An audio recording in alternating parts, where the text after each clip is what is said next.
So we will then make that available to everyone after the class. All right, so there has already been an orientation session that has been held. The orientation session, just so that you are aware, is I'm going to open up this section quickly, and I'll also just allude to that in a second. So, for example, when you go onto your welcome page, right? You go onto the welcome page. There you have the very first element there. That is the orientation link. So if you have not watched this orientation video, please do click on that link and watch it. It is to your benefit that we do that, or that you watch that orientation link, please. Okay. Then if I just go to additional resources, just one or two things I want to mention here. All right, so whatever presentations that there are or information pertaining to the discussion class, I will upload them on my UNISA. I will upload them there, and uh, yeah, let's just keep everyone muted, please. I will upload it there on my UNISA, and then you can then access it here. At the same time, I will also upload a recording class. So let me access that quickly, or a recording sheet, if one could call it that way. It's called discussion class recordings. All right. And so at the end of every single class, I will upload a document, or rather the same document, but I'll just be adding the links to every other class thereafter. So this is the first installment of about 5 classes, right? One of 5, obviously excluding the orientation class. So you can then always find the link to the class here on this document, which will also be uploaded under additional resources in case you miss the recording. I must mention, students, that it is very, very important that at the end of every single class, whether it be the live class or whether it be, I'm just going to ask if you can just please, everyone, if you can just remain muted, please, if you don't mind. All right. Yeah, so at the end of every single class, there is a link that I will post in the chat, but in case you are watching the recording, please come and select this particular link, because we need your feedback in order for these classes to continue. So if there is no feedback at the end of the class, then it becomes difficult for us to continue these classes. So I guess the continuation of these classes is dependent on whether we receive sufficient feedback or not. And to be able to do that, you simply need to just click on your control button. See, the cursor will change. You see the cursor change to a hand, and then you can click on it and it will take you to the actual feedback form. It should take about 5 minutes of your time. So please, we look forward to your feedback. If it's good, if it's bad, it doesn't matter as long as it's honest. And that's the important part of the feedback. All right, so that's in essence just some admin that I really wanted to cover. Very, very important.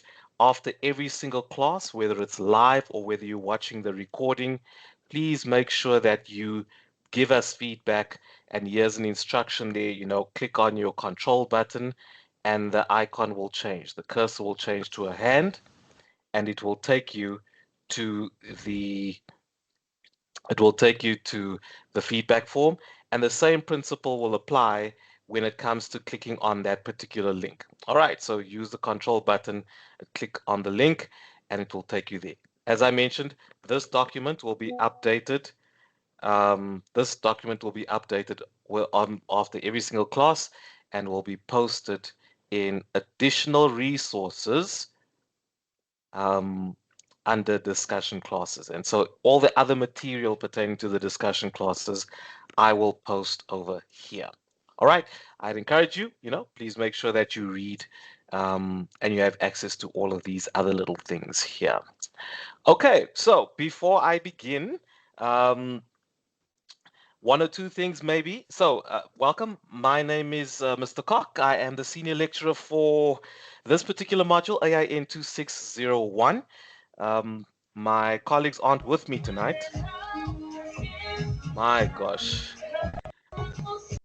Um, and I think that's the first rule, ladies and gentlemen. Please make sure that you remain muted at all times.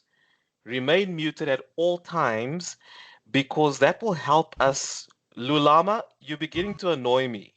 So please remain muted because if you don't remain muted, it is disruptive for everyone else. So please make sure that you remain muted. The class will be interactive, I can guarantee you that. But it's very, very important that we remain muted so that there is order, all right? But if I do give you an opportunity to speak, then I'll tell you, please unmute yourself. Let's have a conversation, and that will help us to maintain order, please. So please remember, stay muted at all times because it is disruptive if you unmuted. And on my screen, sometimes I might not see who is muted and who isn't. So students, I'm going to ask for your help, please, to, just if someone is unmuted, just to put a note in the chat or to mute them so that it makes things easier for all of us. All right. Do I have your agreement with that? If I can just get a thumbs up, if we can work together with that, please, students, it really just helps to make sure that things remain in order. Okay, that's the first thing. The second thing is, as I mentioned, this is interactive, right? Um, the 5 classes will actually take hold of topic 2, topic 3, and topic 7. Those are the practical elements of the module. That's kind of like 50% of the module. So the other 50% is more on the theoretical side of things. So we won't really be doing classes for those ones, but for Excel, for coding, and for Pastel, we will have classes. So this is the first installment of Excel. I think we'll have about two or two and a half, let's call it that. All right. Then, as I also mentioned, like I said, it's interactive. This is a safe environment, students. Very, very safe. That's the whole point why we're here, right? So to figure things out, to work it out, no question is a stupid question. The only stupid question is the question that isn't asked. Okay. So very, very important, you know. Um, very, very important. I see there's a chat or there's a comment in the chat saying that my microphone is bad. Is that the case? Can I just get a can I get confirmation? What is the audio okay, ladies and gentlemen, or do I need to do something with regards to my audio? Maybe someone can just Yes, comment quickly. audible. Am I audio Masangu? Or, okay, I saw hands up. Whoever that was. Okay, so I see that I can hear you can hear me well.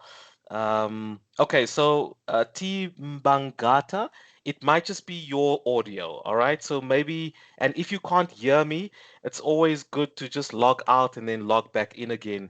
But everyone else is confirming that the audio sounds great. So excellent. So maybe it's just yours, just check it out. And yeah, I'm sure, we can then move on from there. One more thing. One more thing, ladies and gentlemen. We have the chat functionality, all right? But for those who are watching the recording, they won't have access to the chat. Okay? So that is why I will encourage you, if you're talking to me or if you're answering a question, try not to um, write it in the chat because then I need to read what's in the chat. Okay. If there is, a challenge with your mic, then that's fine. But let's try and get talking. So, if you've got a question, you raise your hand, or if I ask you for a response, raise your hand. And I'll give you an opportunity to speak. Just wait for me to give you that opportunity because that way, whoever's watching the recording can feel part of the class. Okay. And obviously they won't have access to the chat function. So we have the chat function. I will attend to the chat function, but if we can, uh, for the most part of it, let's talk, right? Let's talk to each other so that I don't feel like I am alone. All right, so I have said it. The feedback form is there. It's available to you. The presentation is available to you. I've also put in the discussion forum class a spreadsheet that we're going to be using for this particular session. But this particular session is almost like an introduction, if I could call it that, like an introduction to Excel. So let me check what my audience is like, right? Can I get a show of hands who works with Excel on a regular basis, who's very comfortable with Excel? If if you're comfortable with Excel, you work with it, you can do Excel in your sleep type of thing. It's not the first time that you're coming across Excel. Then, yeah, let me just see by show of hands. Let's see what the audience looks like. It doesn't really mean so I see some hands, keep going, keep going, keep going. And that's another thing. If I do ask a question, I'm going to ask that you respond quickly, all right? So if you are raising your hand, you do it quickly. I see we're sitting on about 17. So 17 people on average, we're about 101. So let's say about 20%, 16 to 20% of the class is working with Excel. All right. Then I will then assume the rest of you, thank you very much. You're welcome to drop your hand, students. I am going to assume that the rest of you you might have heard of Excel. Well, if you've done AIN 1501, you would have definitely come across Excel. But maybe you don't work with it that often. You've not really done formulas. You've maybe only done a little bit of formatting, and that's okay. So I do it in this way just to check where the class is at. But for those of you who are very, very comfortable with Excel, just, stick around, stick around. I always say you're never too old to learn something. And if you're teachable, then you might even learn something new. Okay? So, you've put this 2 hours aside. Let's make it work. All right? Let's make it work. Let's go on this journey together. Okay, so I'm gonna get going. Let me get my presentation ready, and then we're going to get straight into what I want to talk about today. And so, we've got this language of Excel, if one could call it that. All right. It's like a code. So if any one of you have ever played the game of Battleships before, I don't know if that game is still somewhat available, but back in the day there was a game called Battleships, and you would call, for example, um, a combination of a row and a column type of thing to try and sink someone else's battleship. All right, so Excel is kind of like that, if one could call it that. All right. And so we're going to start talking about what Excel looks like. You've obviously been through Excel, but now we're going to start getting into one of the core functions or languages that we deal with when it comes to Excel, and that speaks about relative references. Now, I do see a hand. Let me see who that is. Makungu. Makungu, I see your hand is raised. Is it a burning question, or is it just an old hand? Makungu, who's this? Makungu Nathaniel Miyambu. Yes, yes. Hello, hello. Hi. That's me. It's an old end. Okay, thank you. You can then drop your hand for Okay. me, please, or else I'm thinking you're asking a question. All right, good. Oh, okay. No Sorry, problem. sorry. No problem. Thank you. All right. So, ladies and gentlemen, we've got this thing called relative references, right? So, if we look at this particular aspect, um, when we look about relative references, if I open up this particular spreadsheet that we have now, obviously, this is a spreadsheet. If you haven't done, if you've never come across Excel before, I'm just going to open this up a little bit, and we look at this thing that's called a spreadsheet. Spreadsheet, typically, main thing here, you've got a whole bunch of menu items in the ribbon at the top and things that you can work with. But I'm going to spend time in here. All right. And so within this particular spreadsheet, we've got what we call columns and we've got rows. Okay. So I guess to maybe just help you remember that, a column will always, if you think about a building is held up by columns. So those ones are vertical, you see? column I, J, K, L. And the columns are lettered. A, B, C, D, E, F, G. All right? They are lettered and they are vertical. These are the columns, right? So it's a column like a building. Then you've got a row. The rows are horizontal. They're not vertical, they're horizontal, and the rows are numbered 1, 2, 3, 4, 5, 6, 7. So you've got columns that are lettered, and you've got rows that are numbered. All right? And when we talk about a cell is a combination of a column and a row. So for example, where my cursor is currently there, that is cell G3. Can you see that? It's made up of column G and row number 3. So that is cell G3. And in here, in the name box, you can actually see what it's called, G3. So we don't say 3G, we say G3. Column first, then row afterwards. Okay, so that's just I guess, something basic just for us to bear in mind, because when I start talking relative references, I'm going to be talking in the sense of cell references. This is a cell reference, okay? I'm referring to cell B8, referring to cell I1, referring to cell F12. Okay, so number 3, the value 3 is sitting in cell D5, which is also there. Column first, row thereafter. Now, when we talk about relative references, okay, we've got this value set here in front of us.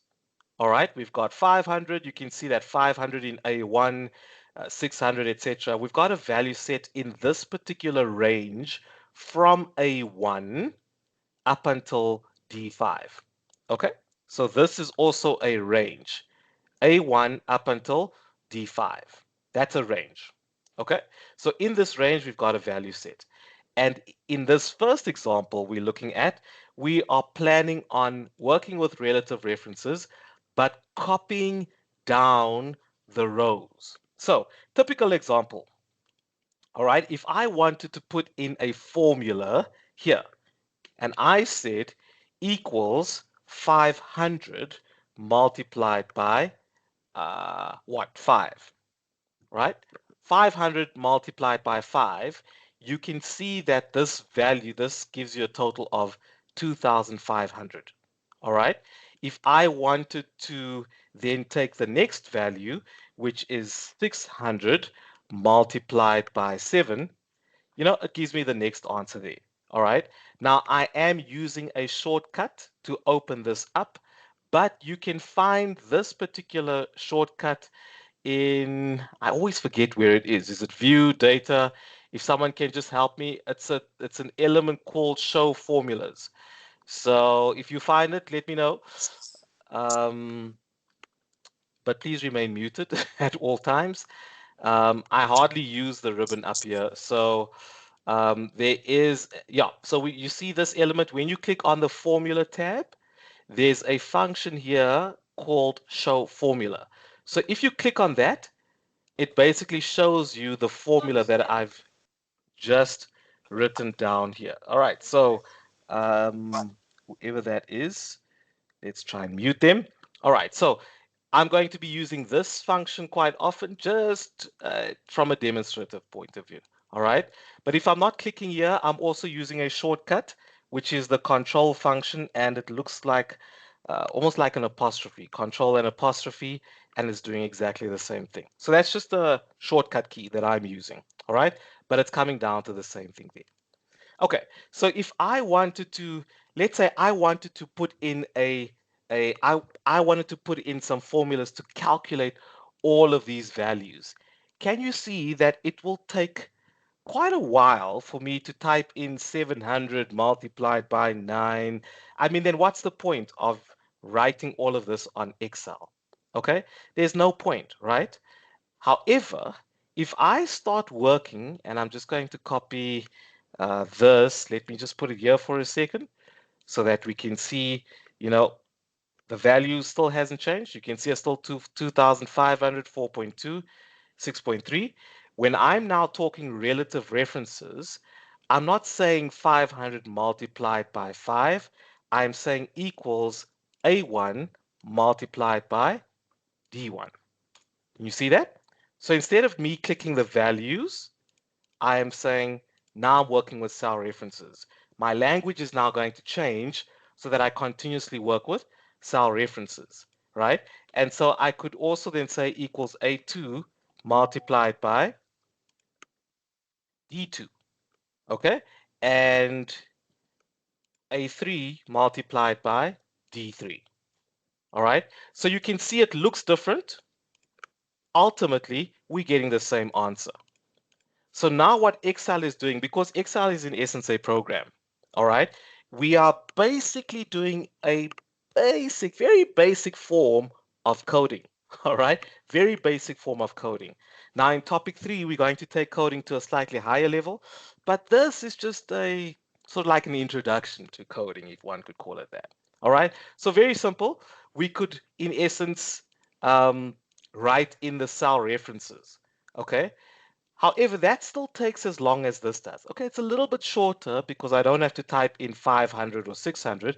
I'm now simply just selecting the cell references equals that multiplied by that. Okay, and I can get to the answer. But however, when we start looking at the aspect of copying, this is where Excel now starts becoming a little bit more efficient. So instead of me having to type all of this down, now working with cell references, because of the program nature of Excel, I don't need to write down all these formulas if I am copying down or I'm following a similar type of progression. I can simply write the formula once and then I can copy it. All right. Now look at what happens to my cursor. Can you see that my cursor is a big white plus sign, right? Can you see at the end of this highlighted box, there's a little green box there?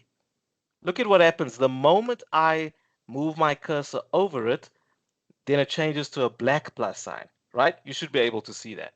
So just to demonstrate again, white plus sign, look at that box area there, that little box in the bottom right-hand corner. That box allows me to change my cursor to a black plus sign. I left click and hold it in, and now I can simply just drag. Can you see that? Now I don't even need to type it 3 or 4 times. I literally need to type this formula once. Type it once, grab hold of that box, so left click, hold my left click in, and I drag it down. Now, if I apply the same principle here, if I apply the same principle, look at what happens. So I'm applying the same principle. Remember, when we started off here, we had the same, sorry, my screen is just a bit funny. We had the same answer, right? We had the same answer, however, different way of writing the formula.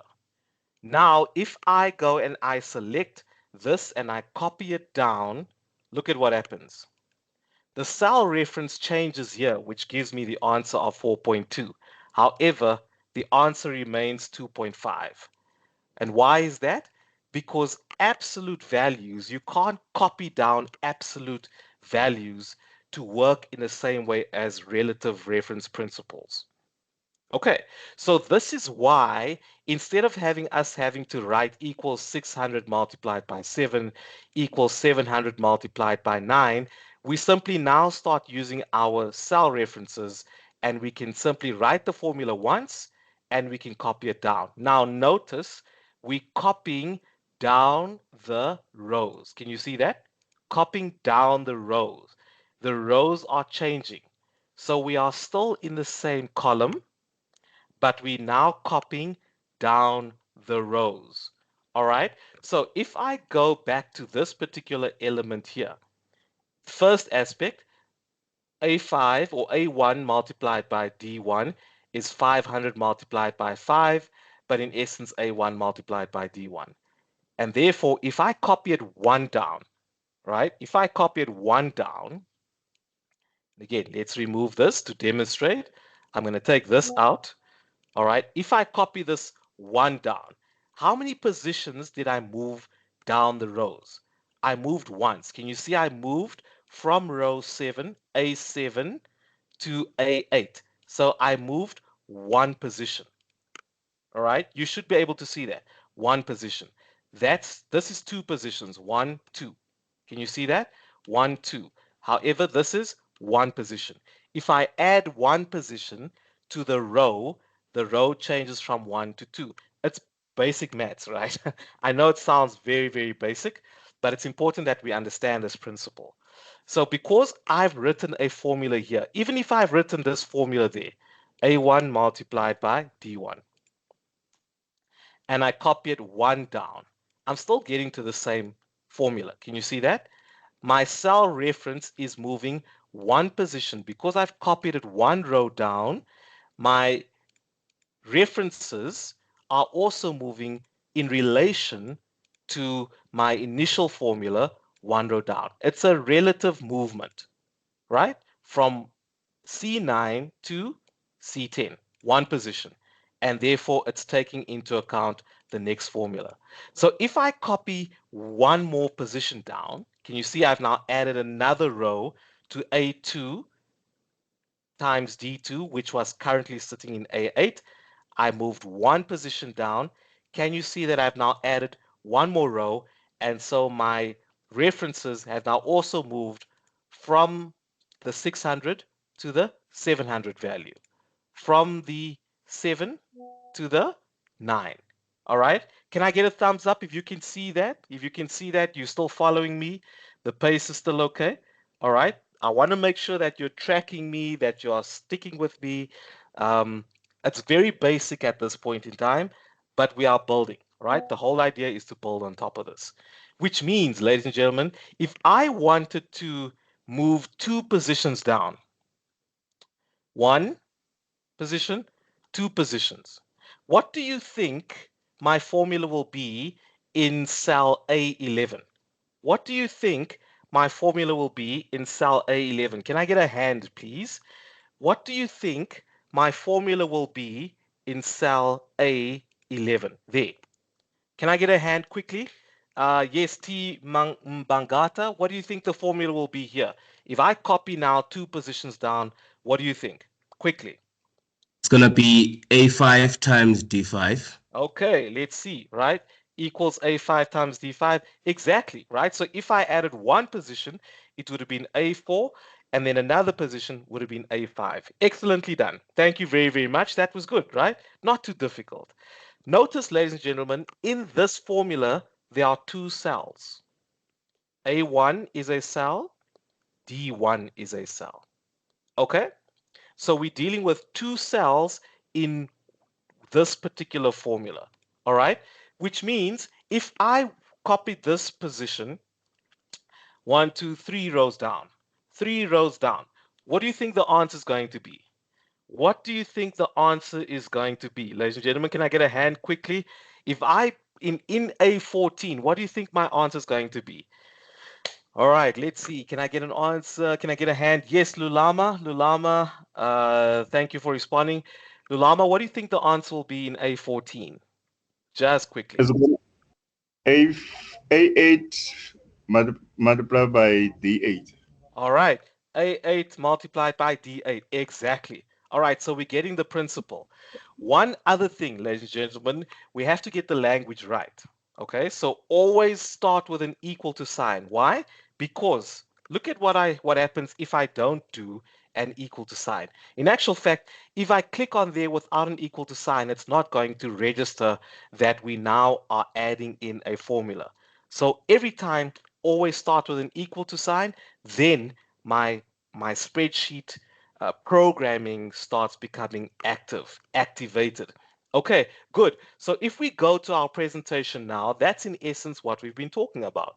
A1 multiplied by D1, A2 multiplied by A3, A2 multiplied by D2 and equals A3 multiplied by D3. Simple enough, right? Here's another one. In the formula, equals C2 divided by D3. So let's clear this out. and this is sitting in B7, right? B7. In B7 equals, what did we say? C2 divided by D3 equals C2 divided by D3. D3. That's D3. That's the formula. Can you see, ladies and gentlemen, I'm not even interested in the values any longer. It's more about the formula and the relative references. Now remember, we are copying down the rows, down the rows, down the rows. So if I move one position, one position, right? Let's make it a little bit easy. One position. What would my new formula be in cell B8? Quickly. My new formula in cell B8. Katlego, I see your hand is raised, but that seems like a legacy hand. So I'm going to give this one to Trish. Trish Lorato. Yes, Trish? The formula is going to be equal to C3 divided by D4. Lovely. Absolutely. Absolutely. Absolutely. And then, while we add it, Zanele Hlongwane. Thank you. You can mute yourself, Trish, if you don't mind. Thank you. Zanele Hlongwane, what do you think the formula will be in cell B9? Quickly. What do you think the formula will be in cell B9? Zanele Hlongwane, your hand is raised. Talk to me. Can you hear me? I can hear you now. What will the formula be in cell Okay, B9? C4 divided by D5. It's going to be C4. Let's do that. C4 divided by D5. Is that what we're saying? No, equals to, no. Okay, I mean, okay, okay. Just checking. Just check. I'm only doing what you're telling me to do, right? So, oh, okay. good, good. Excellent, excellent. Let's see if that is in actual fact correct. Equals C4 divided by D5. How about, thanks very much, students. You guys are doing great. I'm going to ask you to please drop your hands. Let's see who's going to take this one first, right? Katlego, can you please drop your hand as well? If you don't mind, or else, unless you have a question. Katlego, do you have a question? No. Thank you. Can you please drop your hand for me? Ladies and gentlemen, just as a reminder, if we've already responded, just drop your hand for me, please, so that I can see who the new candidates are. All right, so No, you can continue. The network is bad to drop the hands down. Is it? Okay, so I'll just ignore your raised hand then, if that's okay. Let's do that. All right, so in this instance, if I wanted to have this formula in cell C13, how's that? Cell C13, what do we think the formula is going to be? If I copy down the rows to cell C13, B13, apologies, B13, what do you think the formula is going to be? All right, Trish, I see your hand. I'm going to give this one to Karabo. Karabo Motlatsi. Karabo, thanks, Trish. I saw you. I recognize you. But let me give this one to Karabo. Yes? Karabo, what do you think it's going to be? I think it's going to be equal C8 divided by D9. C8 divided by D9. Let's see if that's true. Absolutely. Absolutely. And how did you get to that? Well, look at this. Equals C5 divided by D6 equals C6 divided by D7 equals C7 divided by D8. So it seems like we are understanding this principle of relative references as we copy down the rows. Can you see that? One more trick, ladies and gentlemen. I wouldn't really call it a trick. You know, it's not that wow. But, you know, if we look at this particular row, or, you know, these rows, from this range, from A7 up until A14, what can you tell me about what you see here? Is there anything, any pattern that you see taking place? Anything unique that you see that is possibly noteworthy when it comes to copying down the rows? I mean, the same principle could be here between, what's that, B7 to B13. Let's use orange, right? do you see a sort of like a pattern here? Is there anyone that notices a pattern? Something that's standing out? Komotso, I see your hand is raised. Go for it. Komotso, Constance. Yep, Can you hear me? I can hear you loud and clear. Okay, when you copy them down, they add. Mm-hmm.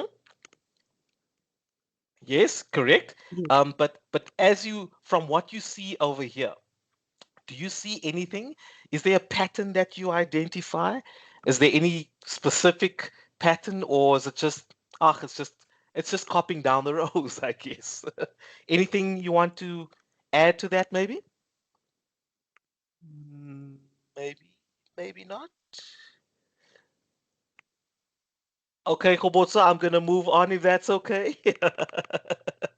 All right, Katlego, your hand was next. What do you say? What is there something that you can identify that's quite unique about what we're looking at right now? Katlego? I can say the letters just remain the same, Uh-huh. but then the numbers just add one. Absolutely. Absolutely. Notice that. The letters, even if you look at Sal, that's very well done, Katlego. Very well done. That's actually what I was looking for. If you look at, let's look at the first cell reference, A1. Can you see that? A1, when we copy down, remember I said to you, in this particular picture, we have two cells in this formula, two cell references. We've got A1 and we've got D1. So let's look at A1 independently, all right? A1 in this range. A1 became A2 and became A3, A4, A5, A6, A7, A8. Every time we copied one down. Can you see that the row changed? The number kept changing from 1 to 2 to 3 to 4 to 5 to 6 to 7 to 8. The number changed, but the letter remained the same. Have a look at D1. D1 became D2, D3, D4, D5. The numbers changed, but the letter remained the same. Same story here. If we look at our references to C2 and D3, and we copy down the rows, right? We can't remember down the rows. The numbers changed, but the letter didn't. Same story. D3, D4, D5. You should see this pattern, right? D3, D4, D5, the number changes and the letter remains the same. Can anyone explain to me why is that? Can anyone try and explain? And it's okay if you get it wrong. Eh? You know, that's why we have this environment. Let's flush it out. Don't be scared to answer the question, because chances are someone else is probably just as scared as you are. Okay. All right. I did see your hand. Okay. T Mbangata, let me give this one to you. How about that? All right. So, what are your thoughts? Why do you think that is the case? The numbers stayed the same and the letter didn't change. T Mbangata? Yes. Yes, sir. Because we're still on the same column, but we're just, when we copy down, we're moving on the rows because we're copying down. Absolutely. So, yeah. Absolutely. Absolutely. Can you see that? We're staying in the same, we're still in column A. Da-da-da-da-da. And the same principle with relative references, because we're copying down the rows, remember the rows are numbered from 1 up until whatever, how many rows there are.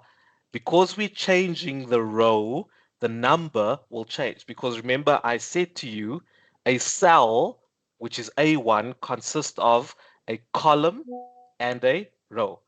A combination of between a column and a row. In this instance, we're only changing the row. Can you see that? That's why the numbers change.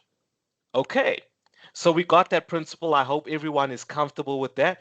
So just to clear this part of it, we have those answers over there. Let's go to the same principle, relative references. We are copying across columns. So in cell A7, we've got the same story, right? Let's go to relative references across. Let's remove that. Let's clean that out. So now in this example, remember, we are now saying we're copying across columns because remember the columns are lettered, right? So you can only copy across the columns. Remember we copied down the rows changed. Now we're copying across columns. Right. So as per our example, in cell A7, we've got a formula. All right. A formula says A1 multiplied by B1. See, we've got 65,000. If I go to my formulas tab, show the formula, now we are actually looking at it from this point of view. A1 multiplied by B1. Now remember what happened in relative references copying down the rows? We had A2 equals A2 multiplied by B2. What do you think will happen if we copy across the column here? One position. So copying from here to there, one position. What do you think will happen? I'm interested to hear your thoughts. So in this particular column or this cell, in cell B7, what do you think the formula will be? Gladstone, this one's for you. What do you think? I'm interested. I think it will multiply cell B1 by cell C1. So you say equals B1 multiplied by C1. Is that correct? Yes. Let's test it. Absolutely. Absolutely. And can you see what happens here? Right? We moved one position. So it's technically adding like another column. Let's say that. So we moved one position to the right. So we move from column A to column B. And now within the cell reference, can you see the column change? Well done. Right. Tiniko Boyana. Tiniko Boyana. All right. What do you think the formula will be in cell C7? What do you think? Tiniko? Cell C7. What do you think the formula is going to be now? Tiniko, talk to me, talk to me. Is there anyone else who perhaps has the answer to this question? Let me give it to Lulama. Lulama, go for it. Let me give it to Lula.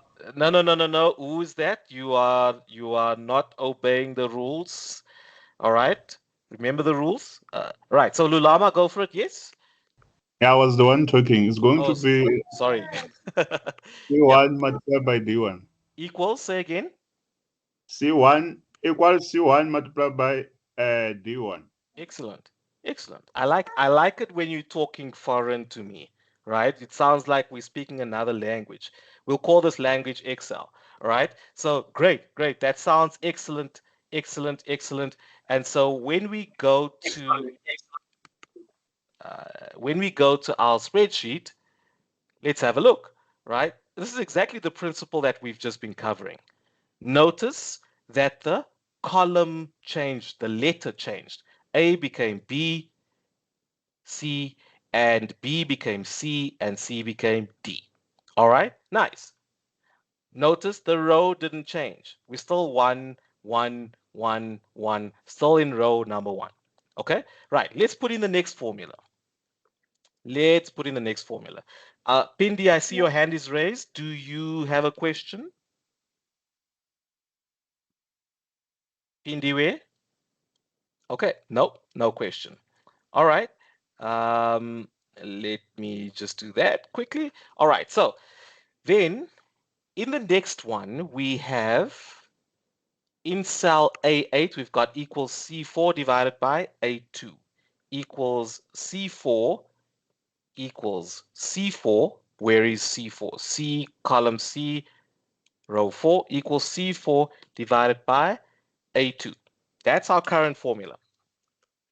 As I mentioned, I'm not even interested in the values at this point in time. That doesn't matter to me. And the same thing applies when it comes to an assessment. If you give me a value, 65,000, let's say that was the question, I won't give you the marks for the value. I'm not looking for the value.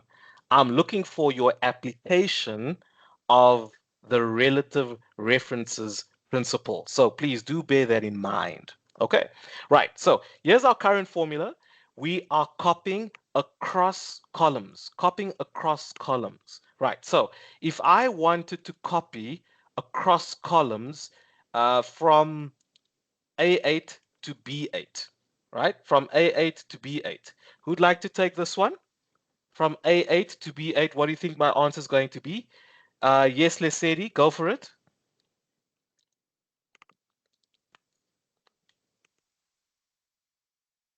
Guys, please talk, respond quickly. Yeah, we shouldn't be waiting like 30 seconds for you to unmute It's your mic. going to, sorry, Thank it's you. going to be Mhm. equals to D4 divided by B2. Let's have a look. Let's have a look. Equals D4 divided by B2. Excellently done. Excellent. Thank you very much. That's great. Right. Sia and Corsi, right? Let me ask you this question. If we had to go to the next cell, Sia and Corsi, what do you think the answer is going to be in cell C8? Sia and Corsi. It's gonna Yes. it's gonna equal to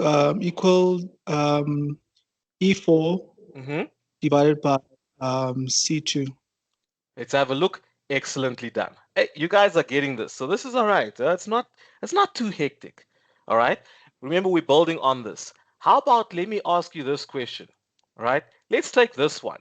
We're working with this formula, yeah? If I wanted to have the answer in cell G7, what do you think the formula is going to be? Quickly. Who's going to get this one? What do you think the formula is going to be quickly in this one? So Lesedi, you can drop your hand for me, please. T Mbagata. T, what is your name? T Mbagata. It's Tando Lwake, but it's Tando.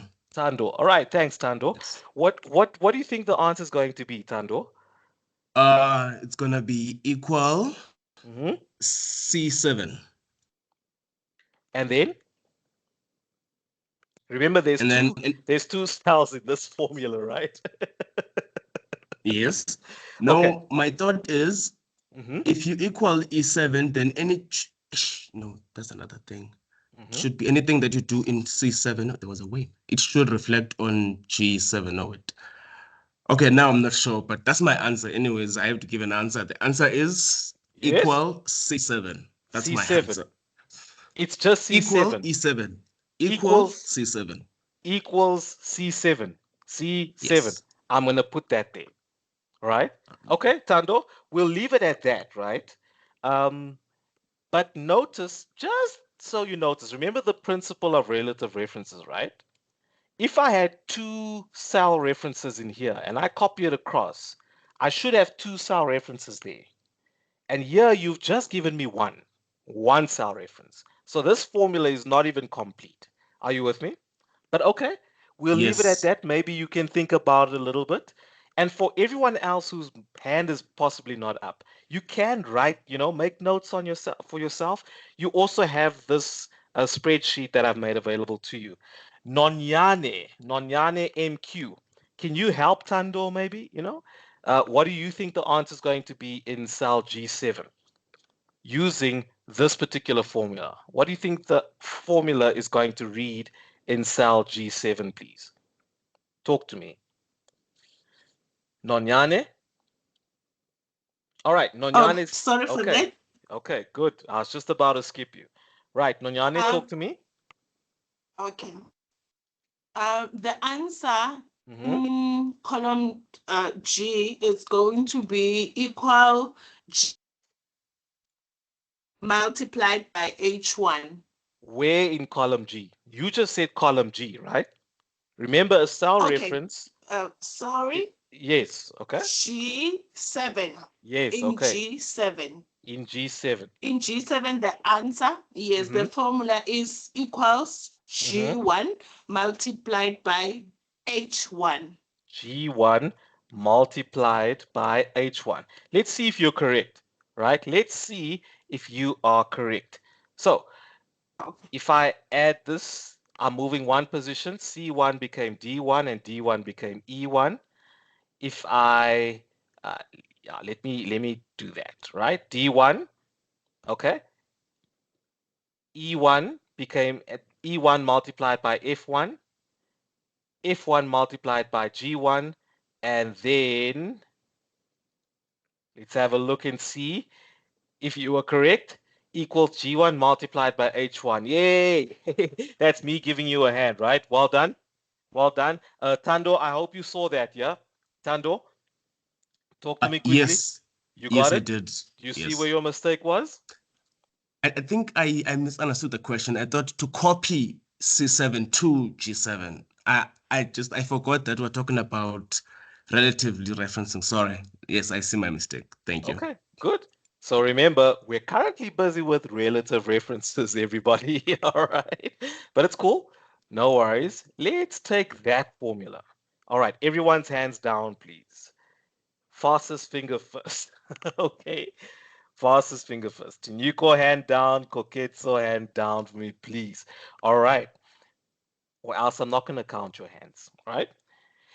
If we take this particular formula and we go to I, yes, I8. What would this formula be in cell I8? Talk to me. Tiniko, you're very fast, eh? Okay, so Tiniko, I'm going to give this one to you, Tiniko. But I hear someone else's microphone is muted. So Tiniko, go for it. Tiniko, your hand was first, fastest finger first. Tiniko, 5, 4, 3, 2, 1, go. Right, Trish, I'm going to give this one to you. Tiniko was taking too long with the microphone. Right, so. Okay, so in cell I8, the formula could be equals to K4 divided by I12. K4, you're saying K4 yes, divided by? I2. I2. That's your answer, right? That's my answer, yes. Let's have a look and see if your answer is correct. So if we just follow the thought process, well, first of all, let's do that, right? Let's have a look and see. Is that correct? Excellent, excellent, excellently done. Well done, Trish. Fantastic, fantastic. I see you got this, right? And for those who didn't get it, right? So if you didn't get it, this is what Trish had done. E4 equals E4 divided by C2. The column changes, the row remains the same. Therefore, E becomes F and C becomes D. All right? And so we continue. F becomes G and D becomes E. Remember, we're going across columns, So the column is changing. Let's continue, right? So G4 divided by E2. Now H4 divided by F2 equals I4 divided by G2. H becomes I became J, and G became H, and then J became K, and H became I. Right? So you can see how we would simply just adding a column every time, right? And if we now went from this position to this position, we simply applying the relative reference. Look at these red blocks, the red and the blue block. Can you see how it moves? Look at how it's moving. It's moving in the same position as my current formula in D8, where my cursor is. It's moving. If I move one position, the red and the blue block will move one position. It's moving relative. The formula is moving relative to, or the references is moving in a relative position to my current formula. Hence why relative references. Can you see that? So we moved across columns and we moved down rows. Okay? I'm going to throw a spanner in the works. How's that? Okay? I'm going to throw a spanner in the works. So well done, guys. You're doing very well. I'm glad that you are catching it. Before I move on, are there any questions? Are there any questions? Tinyiko, I see your hand is raised. Trish, I see your hand is raised. Are those legacy hands, old hands? Or do you have a question? Tinyiko, I see your hand is still raised. You're taking a bit long to respond, Tiniko. So I'm gonna lower your hand for you.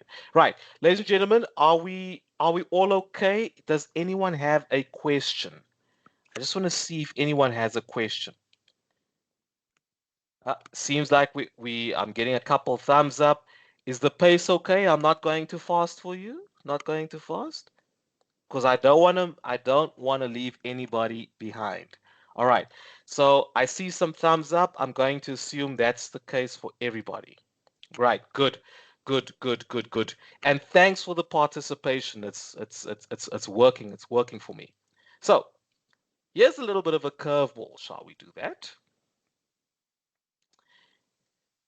I'm going to highlight that particular formula. Do you see the one that's highlighted in blue? If I want you to give me the formula for this current formula that's in C8, okay? This current formula that's in C8, I want you to give me the answer if I copied this particular formula here. That particular formula here. What do you think the answer is going to be? Let's clear all of this out. Now I'll leave that there for now. What do you think this formula will be here? Can I get a hand quickly?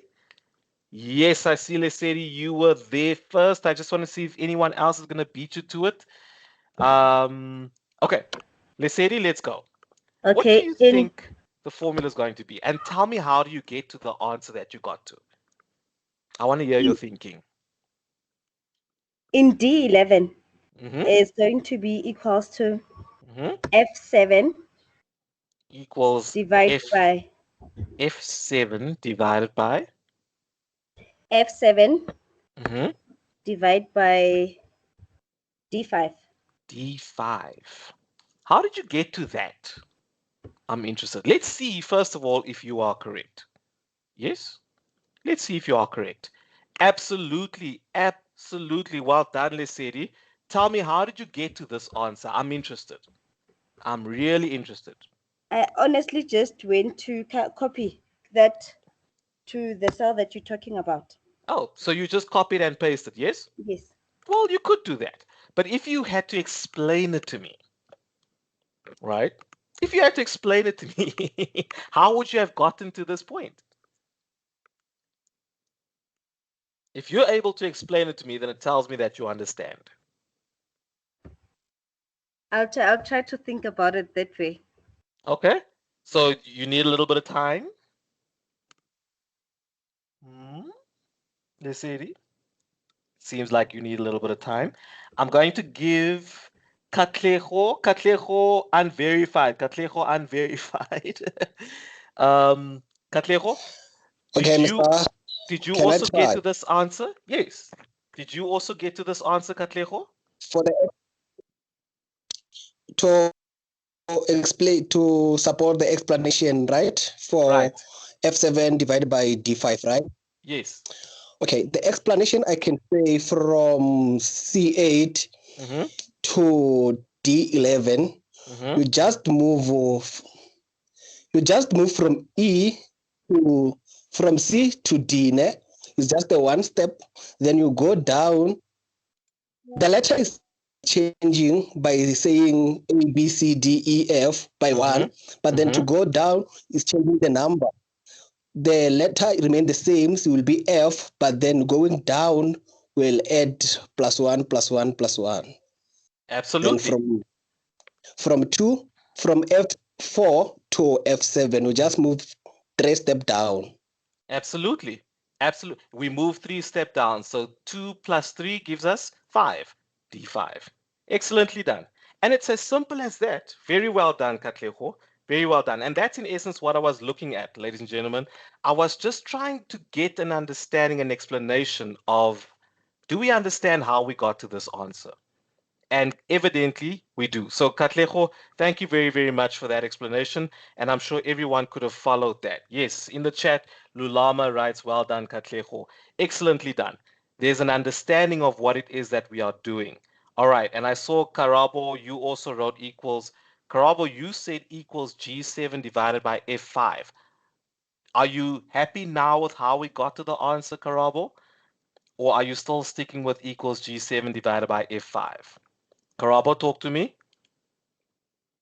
Now you understand. Fantastic. Now I understand. Yeah. I Fantastic. understand. Fantastic. Okay, so when we look at copying across columns, we've dealt with that aspect. Happy. Right, now we're going to enter another level, right? So the relative references principle is fine. Whenever you talk to me in Excel, don't tell me about numbers any longer. I'm not interested in the numbers. I want you to talk foreign to me, okay? I want you to talk foreign. So we're going to add on to this principle now of relative references. We're going to add another layer, and that is called absolute value or absolute references. Now, Lesedi, I see your hand is raised. Do you have a question? Thank you. Okay, so we're going to move to this principle of absolute references. Right now, please do not forget, don't forget what we've just gone through in our relative references principle, whether it be copy down the rows or copy across the columns. We're building on there. Sibusiso, I see your hand is raised. Sibusiso Lejeka, you've got a question? Sibusiso, students, if I call your name, I need you to respond, yeah? If you don't respond, then I'll need to move on. Yes. Yes, I'm so sorry to take you a bit back. That's fine.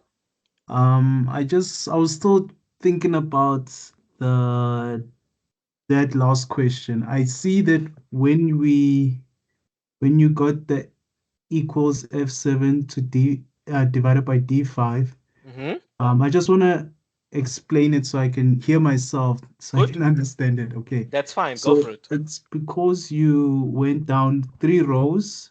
Let me clear this out quickly before you continue. Okay. Let me clear this out. So you're taking a slightly different approach, right? You're saying we go down. Yeah, you went down 3 rows. Okay. And then, yeah, you went down 3 rows. So that means your numbers changed, and then you went 1 row to, not 1 row, 1 column to the left. To the right. Oh, to the right, sorry. Yes. That means your alphabets changed. Yes. And okay, that's for F7 that I just explained, right? Yes, correct. Now D5, okay, C2. So C2, we got to D5 by going down 3 rows, so the numbers changed. Okay, so before you continue, what would the answer then have been here? We went down 3 rows, the numbers would have changed. What do you think the answer would have been here? It would have been F. Also. Equals? Oh, no. Yes. Give me the full formula now, right? Okay, going down 3 rows, 1, 2, 3. What will the formula be here? Okay, it was going to be equals E4 divided by F2. Okay, so let's have a look at that again. Right? It's Sibusiso, yes? Sibusiso. Yes, right. Sibusiso. So you were correct when you said you moved down 3 rows. Yes. And then 1 row to the right. You were correct, right? But what happens, remember when we copied down the rows, what's happening here? Are the columns changing or are the rows changing? When you copy down, your rows are changing. The numbers are changing. The numbers are changing, yes. So if I go 1 row down, what do you expect the new formula to read? And remember, look at each cell individually, each cell reference. E4 is a cell and C2 is a cell. So let's deal with them individually, right? Okay. So let's deal with E4 first. What will happen to E4 when we copy 1 row down? It's going to be equals E5. Yes, and the next one? C3. I like what I'm hearing. And the next one? It will be equals E6 divided by C4. Exactly. And the next one? That's Um, big. it's going to be equals E7 Wait, hold on. divided by Somebody is I wanted to out of see your line. Somebody is a little bit out of line here. Can you please mute that person, whoever that person is? Thank you. All right. Okay. So let's continue, Sibu. Right? Okay. You don't mind if I call you Sibu, yeah? No, that's perfect. Cool. Right. So Sibu, what's next? What do you expect to see next? E equals E7 divided by C5. Aha, right. So you got that principle now. That's us moving down the rows. Can you see the numbers change? Now, Yes. remember the instruction was we're going to D11. So what's happening now? What do you expect to see changing in this instance? When we go to the right, so Yes. I expect to see the alphabets change. Okay, so what do you think is going to happen? We're now adding 1 to the alphabet. Oh, then it's gonna be equals if if if if he let wait. Okay, Look so at the we're movement. moving, the Look at the alphabet is movement. changing. I'm Okay. moving like this. Yeah. Right. The same Yes, sir. principle you applied here. It's Yes. just we are now moving across. Okay. Right. So what do you think? One cell at a time. One cell at a Okay. time. One cell at a time. Equals F7 divided by D5. Do you see that? Do you see that? Yes, Right. exactly. So what's happening here? Look at what's happening here in this row. Can you see? When I copied across the rows, can you see I stayed in row number? I stayed in row number 7. Can you see that? Yes, sir. So the row didn't change. Remember the relative reference principle?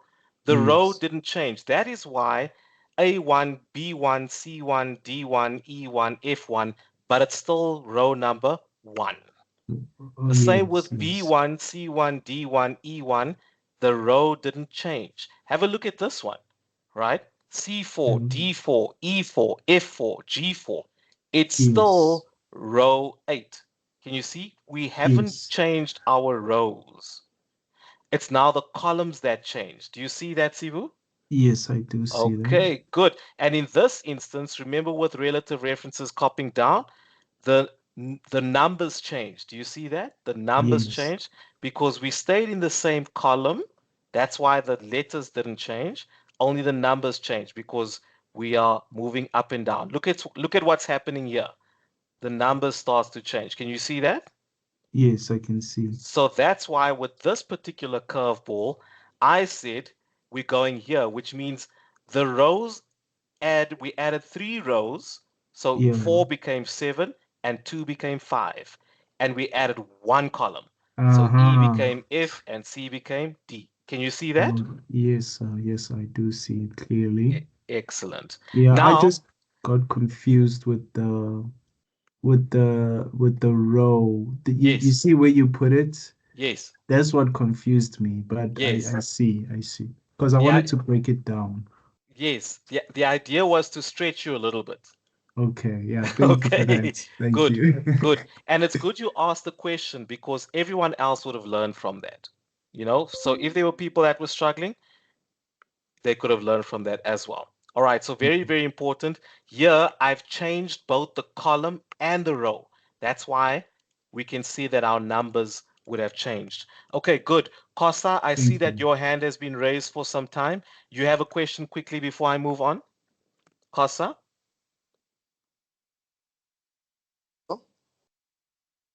Costa, talk to me Can you hear quickly. me?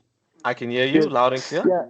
Yeah. Sorry, I've just joined. I just came back from work, so I have a problem. I can't see the screen. It's just blank on my side. You might need to just log out and log back in again, Costa. Okay. Okay, no problem. All right, good. Thank you. All right, so ladies and gentlemen, so notice there, right? We stayed in the same row. Just to reiterate again, in this instance, we stayed in the same column. That's why the letters didn't change. letters didn't change. In this instance, we stayed in the same row. That's why the numbers didn't change. Whereas from here to here, we changed rows and we added one column. That's why our number and the letter would have changed. Right, so I'm building. I am building on this particular element that we have over here. Okay, same principle. Do not forget what we've just spoken about. I'm building. Right, so when we look at this aspect of absolute value references, I want you to remember the concept of glue. It says think like glue. It's glue, right? This glue aspect is referring to locking specific cells, and you can see in a question it will actually make a lot more sense. But for demonstration purposes, allow me to elaborate a little bit more on this locking aspect. Remember I said to you students that a cell is made up of a column and a row.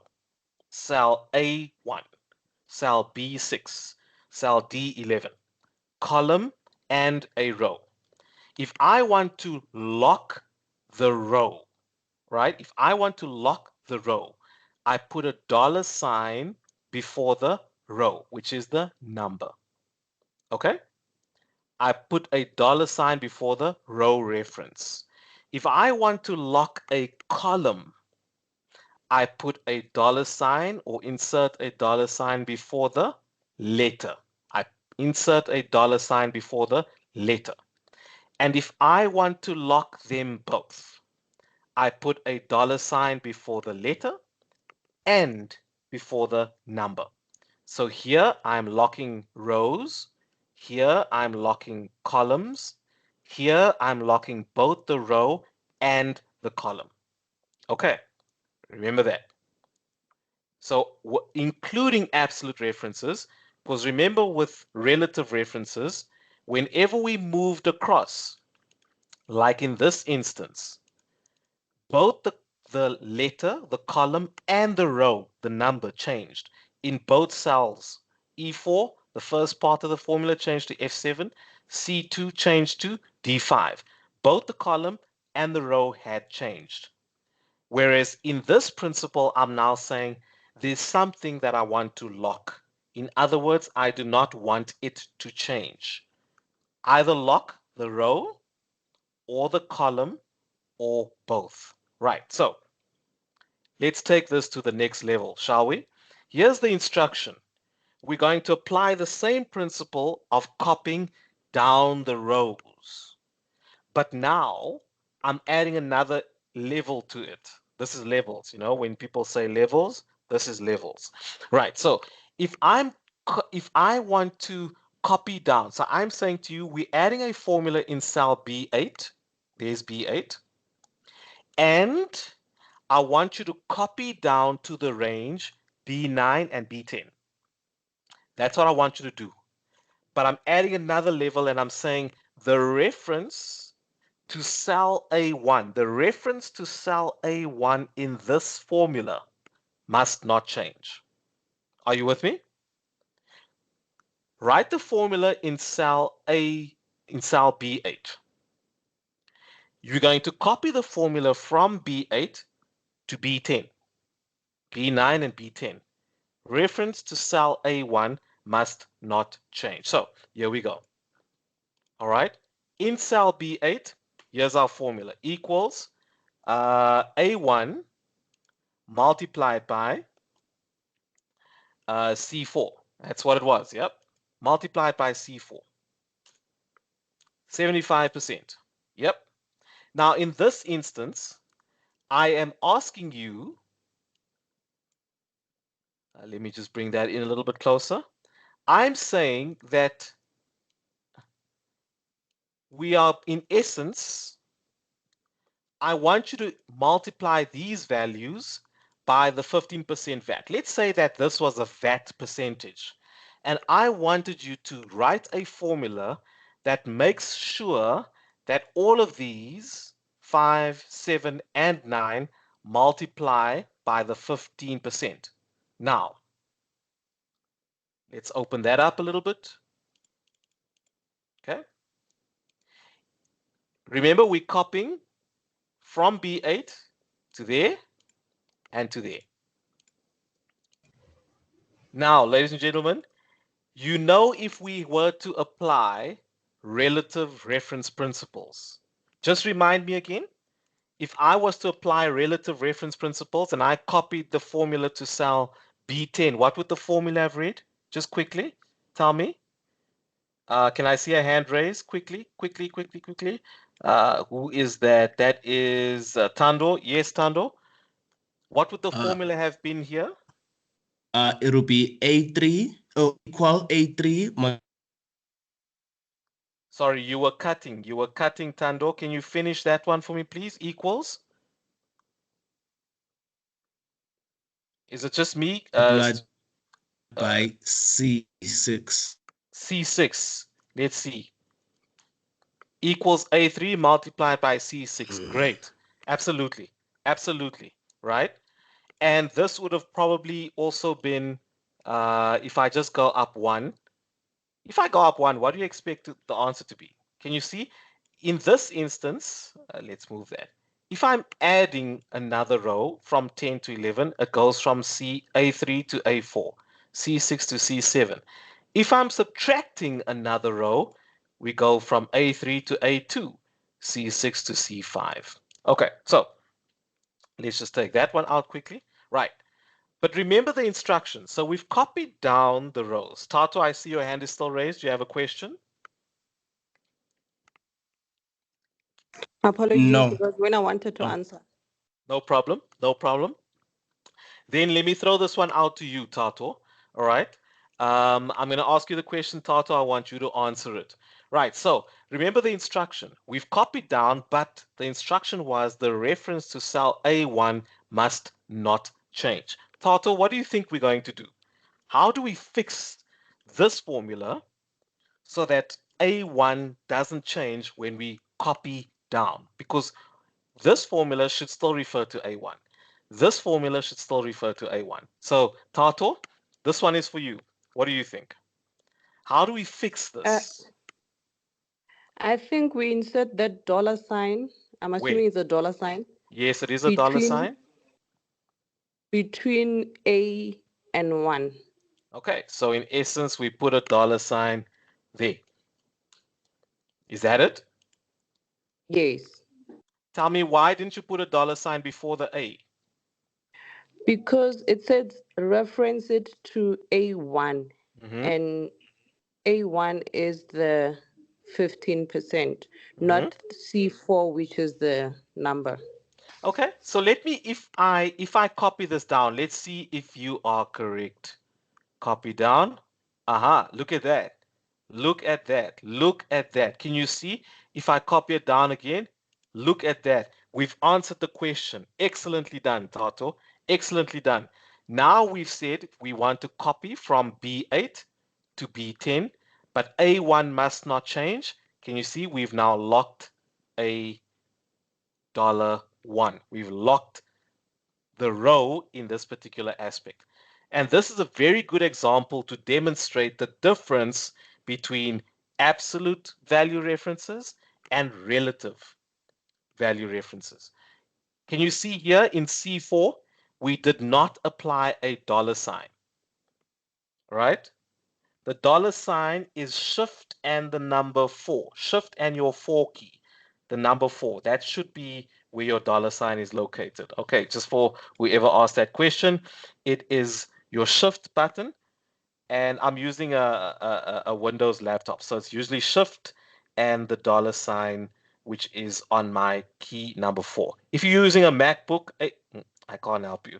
For anyone who's using a MacBook, maybe you can help put in the chat what is a dollar sign, or how do you get to a dollar sign if you're using a MacBook. But for Windows, that's what it is, the number 4.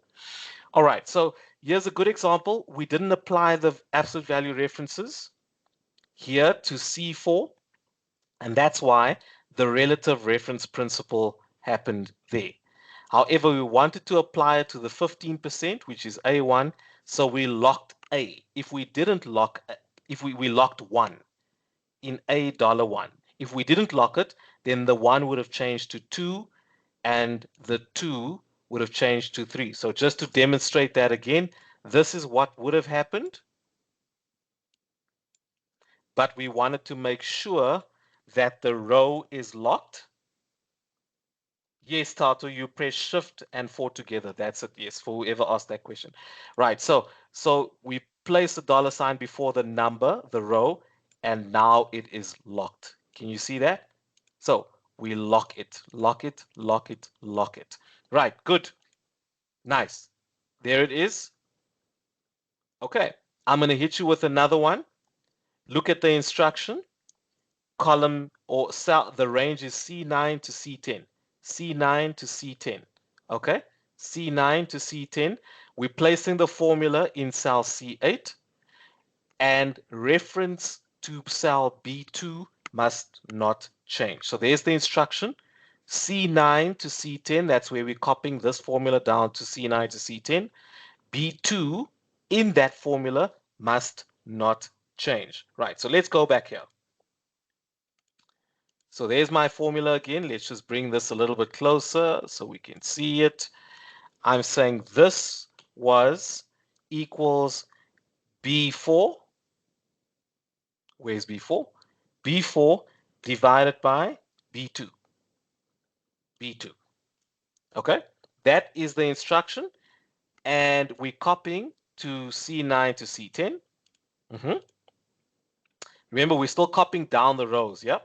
So just to reiterate, if we copied down, no absolute value references, B4 becomes B5, B2 becomes B3. All right, so you can see the relative reference that is taking place, B4, B5, B6, B2, B3, B4.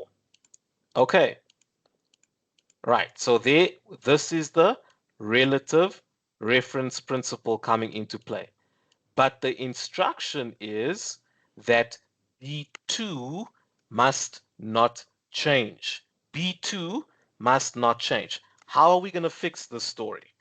How are we going to fix the story so that it doesn't change? I'm going to give this one to Trish. I saw you, but can I give this one to Motiba, if that's okay, Trish? I saw your hand was first. Thank you, Trish. Let me give this one to Motiba.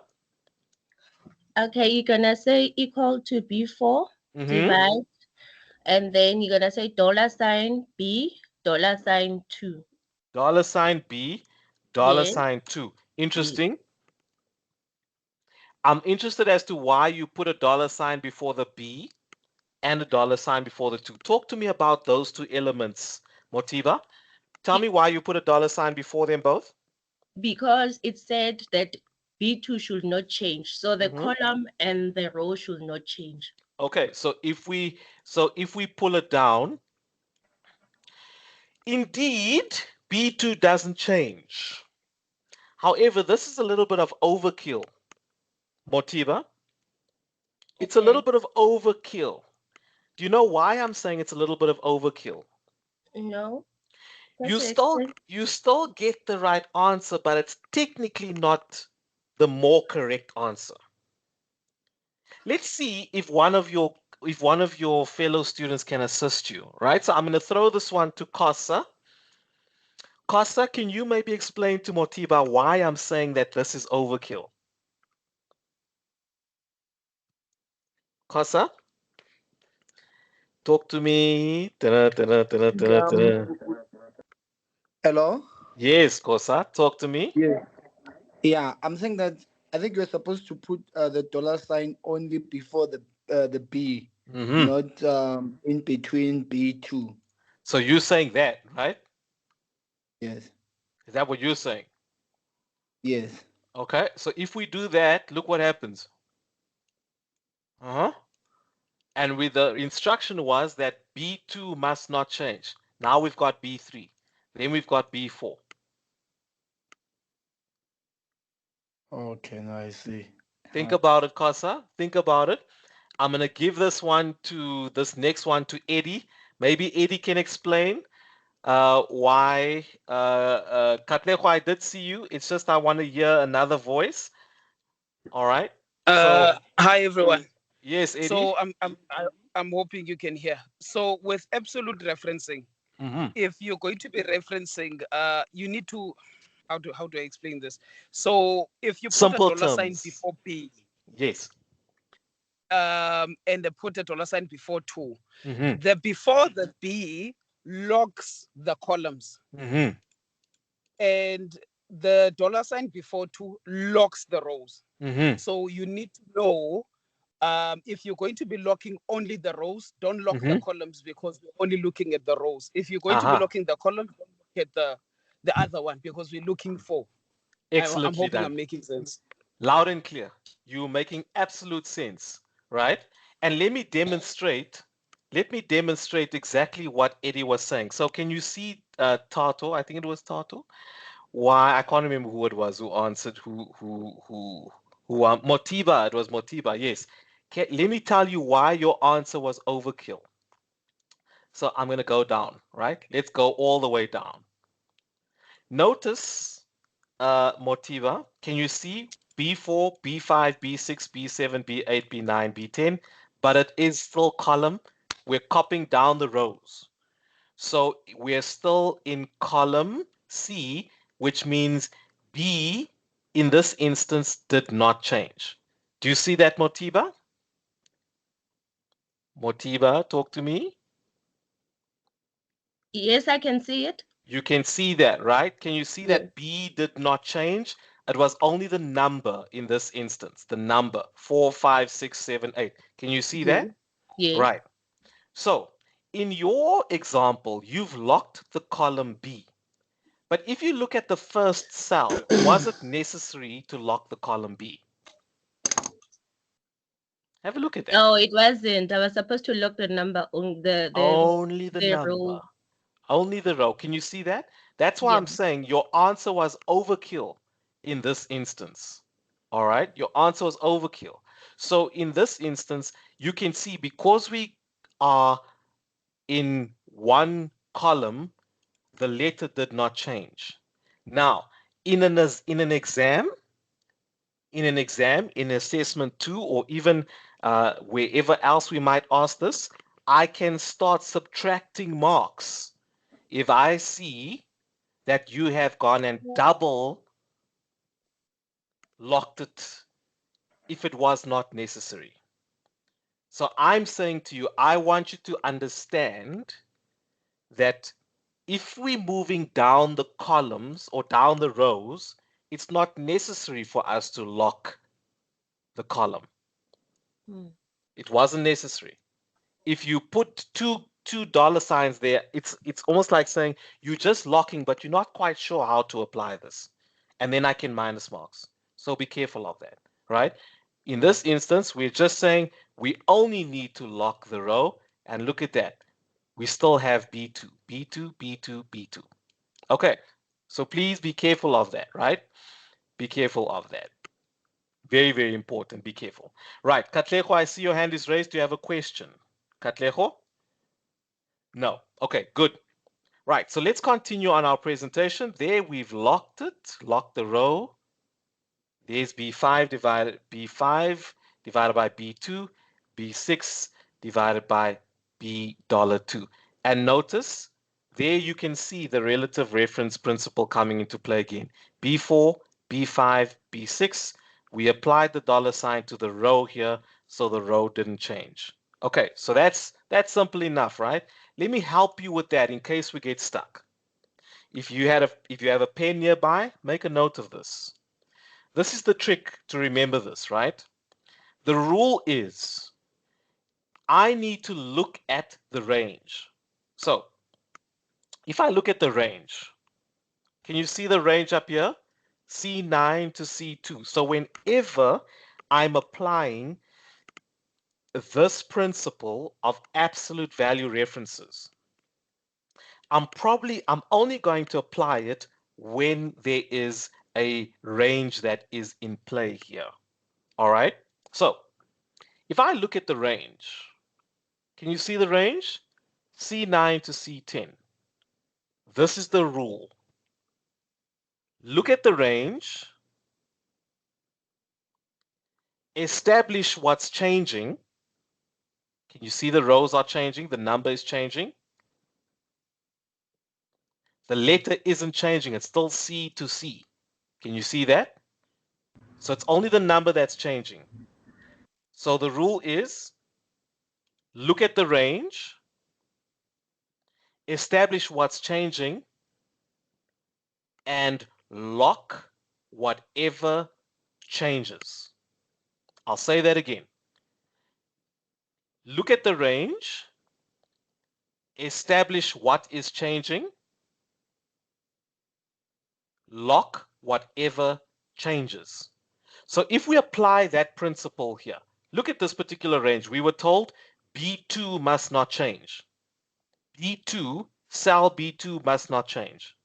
So if we go back here, cell B2 must not change. Look at the range, establish what's changing. Can you see that the rows are changing? Then we lock whatever changes. We place a $ before the row. I'll demonstrate it even here. Look at A1. A1 mustn't change. So if we're not sure, what are we supposed to change, right? All we know being told is A1 must not change. So I look at the range, establish what's changing. Can I see the row is changing? Yep. So look at the range, establish what's changing, and lock whatever changes. So in cell A1, we lock whatever is changing, and that is the row. There we go. Remember the rule, okay? Same story there. Look at the rule. Look at what we're saying B2 mustn't change. Look at the range. Establish what's changing. Then lock whatever changes. The row needs to be locked because that's changing. There, we lock the row. And that's it. Simple as that. Let's take it a step further, yeah? Let's take it a step further. We're going now across columns. Same principle. Same principle. But let's apply the rule that we've just learned. All right, let's apply the rule that we've just learned. So, we've got a formula in cell B8, A8. We've got a formula. We're being told that B1 in this formula must not change. And we're being told that we need to copy from A8 to B8 to C8. All right. Now, if we were to apply the relative reference principle, if we were to apply the relative reference principle, we were saying equals B1 multiplied by C5. That's the initial formula. Okay? If we applied the relative reference principle, we would expect to see equals C1 multiplied by D5 equals D1 multiplied by E5. That's what we would expect to see. But we were told that B1 must not change. So, if we apply the rule, B1 must not change, we look at the range, establish what's changing. What's changing? Then we lock whatever changes. So who can sort this one out for me, please? Applying that very same rule. Yes, Motiba, I see your hand is raised. Go for it. It's gonna be equal to $ B 1 times C5. Absolutely. Absolute. That's better. That's better. I appreciate that you didn't give me $B $1. Thank you. I appreciate that. Okay, good. So if we then go to B8, remember we're going to B8. Tinyiko, your hand is raised. What do you expect to see in B8? B8. Okay, let me see. We need to B8. We're copying from A8 So to I need B8. So I'm going to say equals to dollar sign. Dollar sign. We are copying from where again? From A8 to B8. From A8 to B8. I'm gonna say dollar sign B1 times is it D5? Absolutely. Absolutely. Because in this instance, we've locked the B. Can you see that? So now when we go across, the B isn't going to change because we've locked it. But here, we didn't lock the C. So therefore, the moment we're adding another column, C now becomes D. Excellently done. Hi. How about, Karabo, I see your hand is raised, so I'm going to give this one to you. How about what we expect to see in cell C8? Oh, Karabo, are you there? Yes. Yeah. Cell C8 will be equal dollar sign B1 times E5. Absolutely. Absolutely. We're applying that rule. It's simple enough, right? And so that's exactly what's happening here. We put a dollar sign before the B, drag it across, and there we go. B1, B1, B1. We will always be referring to B1. It doesn't matter how far I go. I can go until the end of the road, as Boys to Men would say, but it will still always be dollar B1. Okay, it will always be dollar B1. All right, so that's the whole point of the dollar sign. How about we add another one to it? Right, how about we add another one to it? Okay, so, and I saw a hand. I'm going to call on that person. I don't know if it was Ntseme or Ntsema. I saw your hand was raised. I'm going to pick on you. I'm going to find you. Ntsema, yes, Ntsema Molati. I found you, Ntsema. You can't hide from me. All right, so Ntsema, are you there, Ntsema? Ntsema Molati? Yes. Okay, hi, Ntsema. All right, so Ntsema, have a look at this one, yeah? Yes. Look at this one. We're saying that in cell A9, there's a formula. We're going to be copying this formula from B9, which is here, to C9, right? Which is there. Yes. In this formula, cell A2 must not change. So, if we look at the rule, right? This particular rule. Talk to me about the rule and then you apply it to this particular answer. How do we fix this answer? The answer is gonna be equal sign B6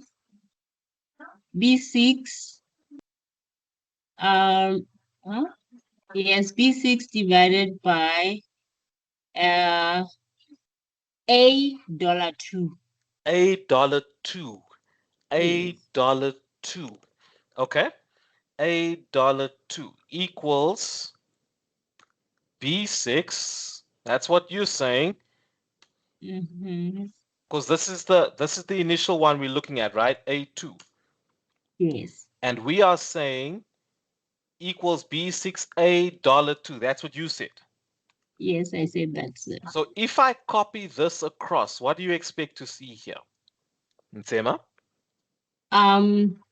It will be B equals sorry, equals B6 divided by B7 divided by $2. Divided by $2. Am I copying down or am I copying across? What are you copying? Across. So remember, when we're copying across, what's changing? Look at this one. Okay. When we're copying across, what's changing? Is it the number or the letter? The letter. The letter. Why? Because we're going across columns, yes? Yes. We're in the same row. Right. So let's have a look at your answer. Okay. If we had to go across columns, what do you think will happen to B6? Let's look at B6 alone. What do you think will Okay. happen to B6? What do you think?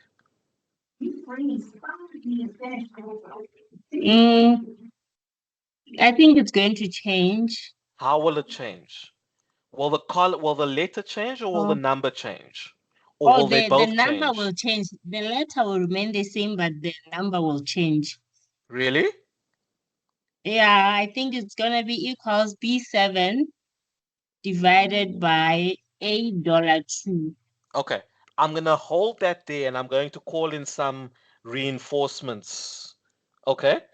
I'm going to call in some reinforcements to see if your fellow colleagues agree with you or not. Luando Mini, do you agree with Nsema's answer? Luando? Yes, hello. I think we should go back to that the screen that yeah, this one. Right. Yes, this one. Mine was gonna be it was gonna be equal to B6 divide, then it's gonna be $A2. Why? Why do you say that? Because a reference to cell must not A2 must not change. Therefore, I should put the $sign before A2. And if we explain it to me in terms of the rule, this rule, you know, in terms of the range, establish what's changing, talk to me about that. I'm not saying you're wrong. Yes. I think I kept the class. I just caught the class now in between. So I'm not. I was just following the rule that you just explained now. Yes. But I'm not like really aware of what was happening before. No worries. No worries. I'm going to help you quickly with that, right? So the rule is look at the range, and Nsema, look at the range, right? Look at the range. Establish what's changing. What's changing? Is it the columns, or is it the cell, or is it the rows? Is it the columns, or is it the rows? It is the columns. The letters are changing. Yes, the columns are changing. So the rule is look at the range, establish what's changing, and then lock whatever changes. So in this instance, because A2... All right, I'm just going to mute everybody. Because in this cell, A2 must not change. We're applying the rule. The column is changing. We lock whatever changes. Therefore, we place a $sign before the A and not before the row. Why? Because the column is changing. Ntema, do you see that? Okay, I see that, sir. Okay, good. So when we go back here, we now actually fix it so that the column changes. The column is locked. Right. So Ntema, if we had to then go, seeing that you say you see it, Ntema, I want to ask you, what do you expect to have happen in column B9? Ntema? Yes, sir. What do you expect to see in cell B9? In cell B9, it would be equal sign B7 divided by $8.82. Okay, so you're saying B7. Are we going across columns or down rows? Okay. Come on, Nsema, I'm not going to let you off the hook. All right? So, are we going across columns or down rows, Nsema? So we are going to... If the answer needs, the next answer must be in B9. Are we going across columns or down rows? We are going across. Across. And what changes if we go across? Look at the rule. Look at this range. What's changing? The column or... What's changing? Are the columns changing or the rows changing? The columns are changing. The columns are changing. And what's the rule? What's the rule? The rule is that if I log a how do I put this? I log a oh my God. So remember, look at the listen to me carefully, right? Look at the range. B9. Say that with me. Look at the range. I want to hear you say it so that your own ears hear it. Look at the range. Sir. Say it after me. Look at the range. Look at the range. Establish what's changing. Establish what's changing. And then lock whatever changes. Say it. And lock whatever changes. Right. So what's changing here? What's changing is the row, the column. And what's the rule? Lock. Say it with me.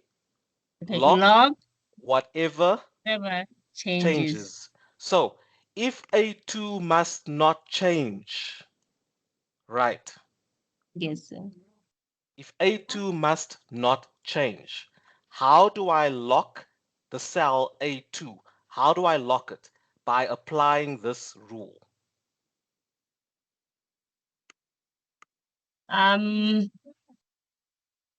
If the A2 doesn't change, I say $sign A2. I lock yes. That's it. That's it. So we expect to see that A2 mustn't change, right? Yes. Right. Now, let's look at B6. Did we lock anything in B6? No. Right. So if B6, remember, the columns are changing now. Yes, sir. So if we go from this formula to B9, what do you expect to see happen in cell B6? Well, with cell B6, what do you expect to see happen here? It will change. What's going to change? The column or the row? The row. Sorry, the row will change. The row will change. Okay, Yes. We're going to need to spend a little bit of time more. I'm going to need you to just watch the recording a little bit more, okay, Nsema? Okay, sir. All right, because there's something that you're missing here. You need to just re-look at the relative references principle that we've spent time on a little bit earlier. All right, because there's something that you're missing, and I need to go a little bit forward. I see some hands, okay, but you'll get it. You'll get it. I promise you, you'll get it. Tembani Ndiniso, do you want to contribute? Yes. Yes. Yes. Talk Am to I me. audible? You are loud and clear. Okay. So it's going to change to equals C6 divided by $sign A2. If I'm not mistaken. Absolutely. You're not mistaken at all. Why? Because B, we're changing the columns, right? Columns, yes. So we're adding another column. Nsema follow, right? So we're Yes. adding another column. Excellent. Excellent, excellent, excellent. Thank you for that. Nice. I see that you're following. Mkateko, what do you think the next answer is going to be? Thank you, sir. So it's gonna be D6 divide by $sign A2. Absolutely. And you would have had -1 because you didn't say D. You didn't say equal to sign. I'm just saying, Nkateko. No equal to sign is -1. You guys are going to see when we start getting into the exam question. But yes, excellently done. You locking it. So that's exactly what we expect to see. In this instance, there it is. There it is. I'm going to push you. I'm going to throw this one to the class. All right. Let's take a look at this first one.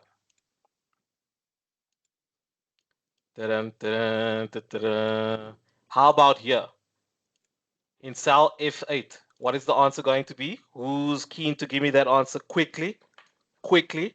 Can I see your hand raised? Quickly. Ntema, I want you to try this. I want you to try it. Write it down on paper. Let's see if you get to the same answer. Right, Kosa, I'm giving this one to you. Your hand was raised. What's the answer going to be?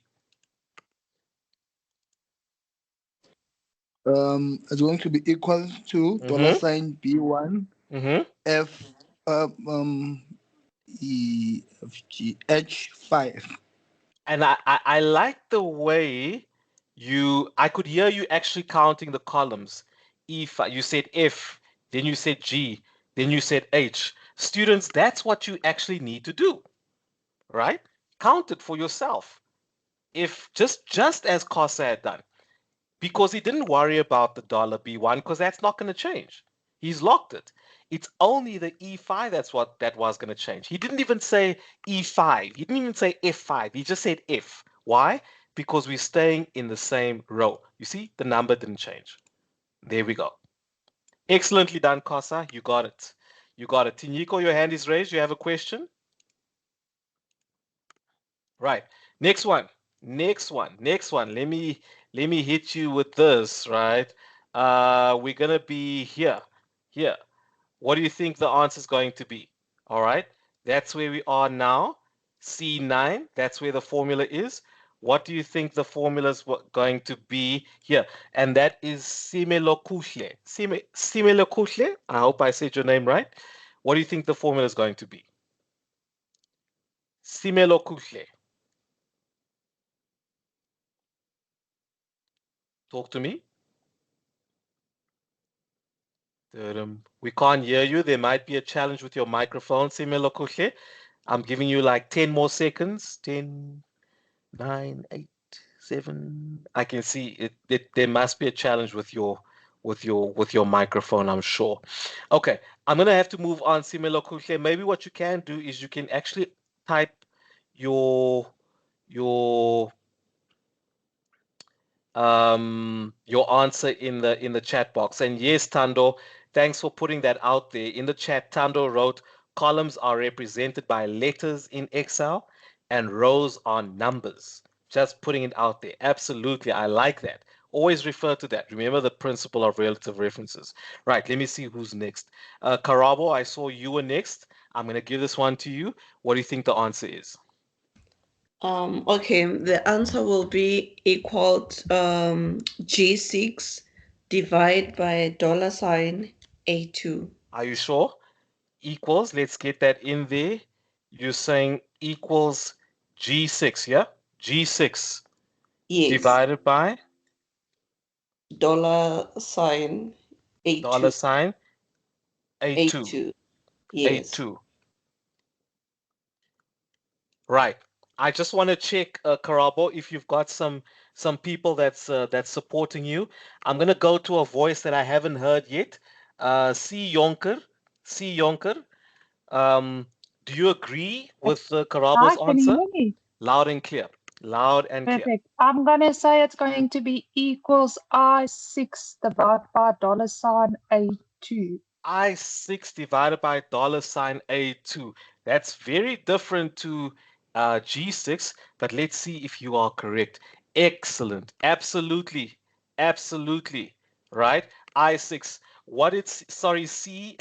I'll just say C. What is your name, C? It's like Charmaine or something. No, it's Carmelita. Carmelita. Thanks, Carmelita. So what did Carmelita do? She didn't even worry about the $A2 because that hasn't changed. But if you look at D6, D becomes E6. Let's have a look at that. Becomes E6, F6, G6. So Karabo, that's where you missed it, right?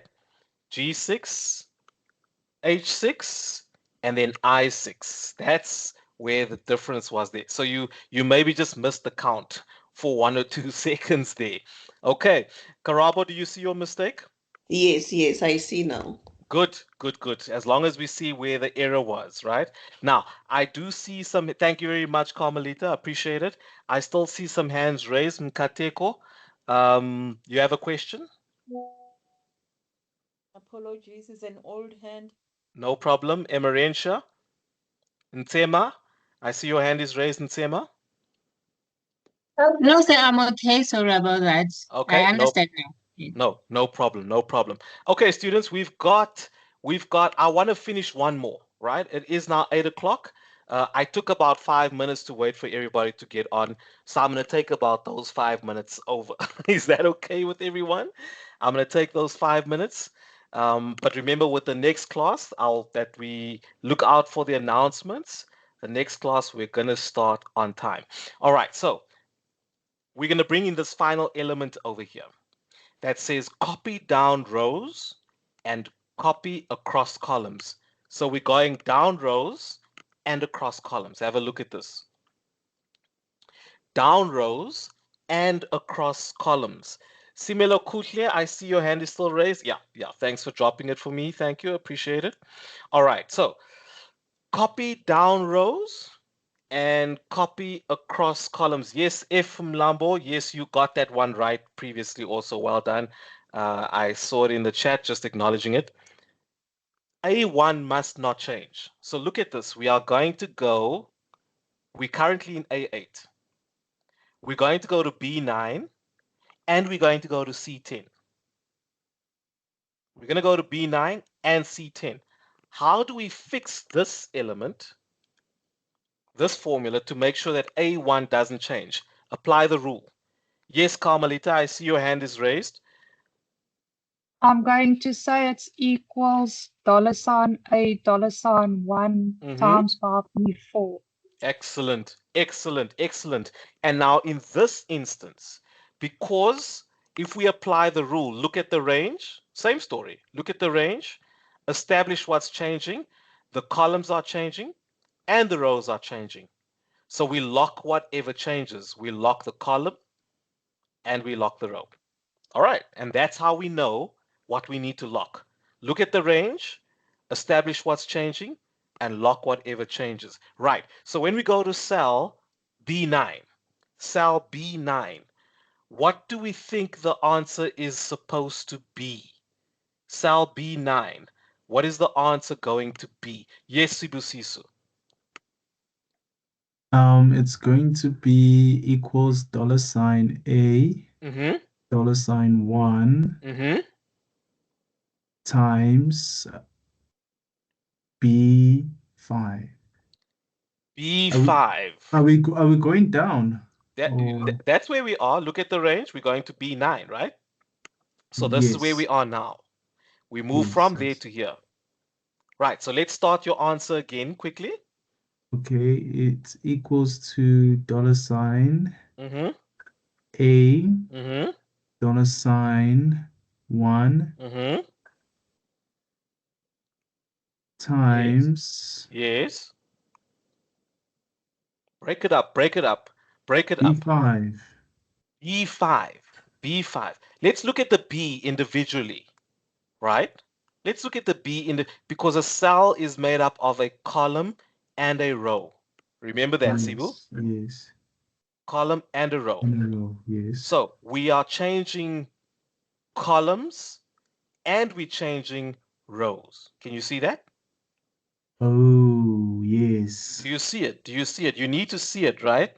Yeah. We're not just changing rows, we're also changing columns. Columns, yes. So what do you expect to see? All right. Look at them individually. All right. So it's equals to $A $1 times C5.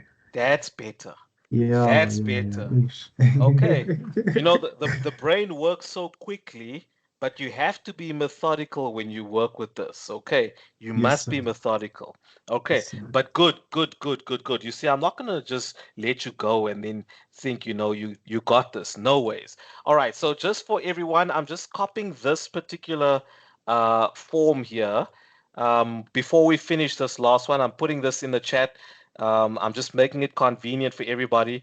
Please make sure that I get your feedback for tonight's class. Take the time. All right, take the time.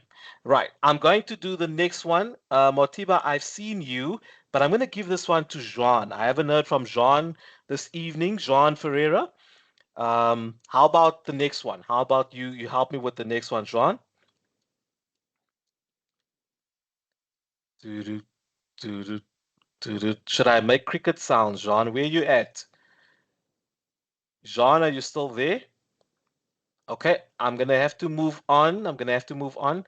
Who was next? Let me see who was next. Let me see who's next. Let me give this one. I haven't heard from Nomfazi. Nomfazi, I haven't heard from you. How about you help me with this one? Nomfazi? Taking too long. I'm gonna move on. Muofe? What do you think the next answer is going to be, Muofe? No, I'm gonna have to move on. K Smith, can you guys still hear me? K Smith. Nomfazi. No. Yeah. Y'all took too long. I'm here, Nomfazi. You took too long, Nomfazi. I'm Fine. sorry. All right, I'll give this one to you, Nomfazi. I'll give it to you. Okay. Right. It's What's it gonna be? It's equal to $A $1 Yes. times D5. D5. Yes. So in this instance, you're saying only the column is changing. If we go here, D5. Is that correct, Nomfazi? Yes. Only the column is changing. Look at it. Look at it. Look at the screen. I want you to look at the screen. Don't guess. Can you see that we've changed column it's and D6. rows? I'm sorry. D6. Yes. Sorry. You know, something like that can cost you. It can cost you in an exam, eh? It can cost you. All right. I'm So sorry. we're gonna do one more. Yeah, we're gonna do one more. In actual fact, I'm gonna use this one. That's currently in A8, right? No, we've got 3 more. So let's do the 3 more. I think that should be fine. Yeah, 3 more. Right. So can you see the requirement here? The requirement is in cell A10, B6 divided by B2. There's the range. Cell B2 mustn't change. Morphe, let me give this one to you. How do we fix it? How do we fix it, Morphe? How do we fix it? Oh, Morphe's gone silent on me. Right. Carmelita? How do we fix it? It's gonna be equals B6 divided by $B$2. Excellent. Thank you very much. All right. Next formula is going to be in cell C9. C9. Look at the movements, ladies and gentlemen. Look at the movement. We are moving up 1. We're going 2 across to C9. Who would like to try this one? Who would like to try it? Can I get a hand quickly? We're running out of time. Quickly. Can I get a hand? Who's going to be first? Kosa, I'm giving this one to you. I think yes. It's gonna be C5. Sorry, equals to C5. C. Divide. Yes. Remember, this is where we are in C9. We're going to C9. Yes. This formula is going to C9. Yes. Okay. So let's go again. Yeah. It's equal to C5 divide by $B$2. Okay, so C5, I'm going to hold you to that one. Let me go down the line quickly. Let me give it to Precious. No, Pindile. Pindile, you disappeared. I saw you, then you disappeared. Let me give it to Tembani. Tembani, what do you think? Do you support his answer? In No. saying what is your response? Okay, my response is equals to should be A5. A5. Yes, divided by $B$2. Okay, I'm gonna hold that one. Let me just see if you have some support. Let me give this one to, who can I give it to? Jean, I see you back. Do you want to try, Jean? For all of you who have tried, let's see. Jean, talk to me quickly. Yes, sir. Can you hear me? I can hear you now. Okay. So for me, I would say it will reference to, it's going to be equals D5. Yes. D5. Yes. Divided by $B $2. How did you get to D5? It's moving up. So it's moving up one row. And then it's moving left, right, 2 columns. Right. So that's how I got to D5. Excellent. Because if we moved up one row, it would have become B5, yes? Yes. Right. B5, C5, D5. All right, students, remember to you'll be surprised. They're second-year students and we're struggling to count. Yeah, nah, this is what Excel can do to you, but it's okay. That's why we're having these classes. Right, let's finish this one. Let's finish this one. D8. Who's willing to go for D8? Pindile, I see your hand. D8. This is where we are going. What do you think this formula is going to be in D8? D8. Come, Pindile. You must talk quickly. They say in Afrikaans, the son trek water. The sun is drawing water. You're taking too long. Right. Give it to me, Pindile. D8. What are we seeing in D8? So the answer to D8 will be equals to E4 I like it. divided by $B $2. Excellent. Excellent. Let me give you one more. Let me give you one more class. How about E7? E7. What will the answer be in E7? Emerentia, I saw you. I'm giving this one to you, Emerentia. What do you think it will be in E7? E7, E7.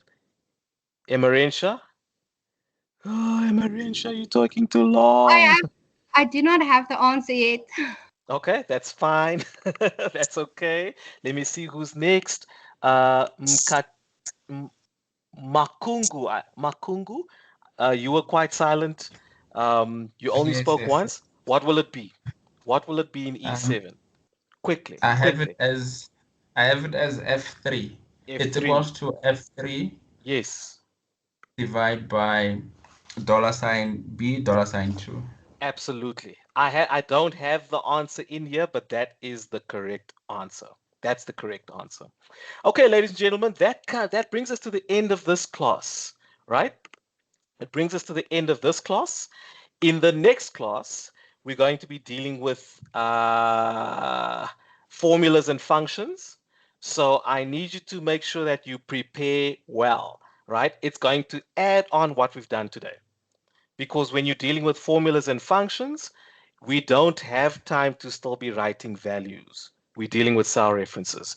And so in here also, there is a question that we're going to be referring to. I just want you to attempt, in actual fact, you can attempt all 3 questions in the presentation for the next class, but we're going to be working through the other ones. We're going to be working through the other questions. We're going to work through the rest of this presentation in the next class. So I want you to practice that, please. I'm also going to upload another spreadsheet for you, which deals with Vadao. I'm going to upload the spreadsheet for you. In this first spreadsheet, we've given you the answers. We want the formulas. In the next questions, we're not even putting any answers in there. We want you to put it in there yourself. Okay, so that's for homework in preparation for the next class, please.